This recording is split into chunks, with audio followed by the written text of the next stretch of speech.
राहते ना बीडला, तिच्या पण मनाला भीती वाटत असेल म्हणून ते तसं बोलणार.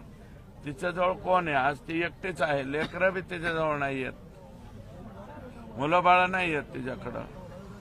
एक मुलगी आहे, मुलगा आहे, ते तिकडे राहत आहेत.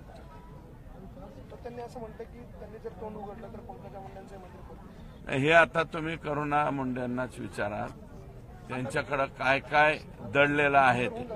आमच्याकडे जे दडलेलं आहे ते सगळं आम्ही उघड करतो. त्यांच्याकडे काय दडलेलं आहे त्यांना विचारा. ओके, मी देत होतो. पोलिसांच्या वरती सरसकट कारवाया. मी सर्व आंदोलकांची क्षमा मागून या ठिकाणी शब्द वापरतो. सरसकट पोलिसांच्या वरती जर कारवाया केल्या तर पोलीसचं मॉरल सुद्धा खाली येऊ शकतं. उद्याच्याला कुठेही कोणती घटना घडली तर ऍक्शन मोडमध्ये पोलिसांना यावं लागतं. विचारत बसावं लागत नाही. गृहमंत्र्याला विचारा, राज्याच्या मुख्यमंत्र्याला विचारा, तोपर्यंत तर काहीतरी अघटित घटना घडेल ना. म्हणून माझं म्हणणं असं आहे की 156(3)चा अधिकार त्यांचा अबाधित आहे. ज्या पोलिसांच्या बाबतीमध्ये त्यांना राग असेल तर त्यांनी 156(3) वापरावा असं मी म्हणलं. परळीमध्ये काही व्यापाऱ्यांना काही लोकांकडून दम देण्यात आलेला आहे, निघून जाण्याचा इशारा देखील देण्यात आलेला.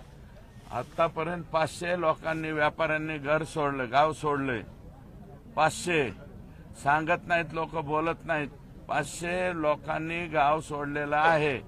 तिथं राहत सुद्धा नाहीत.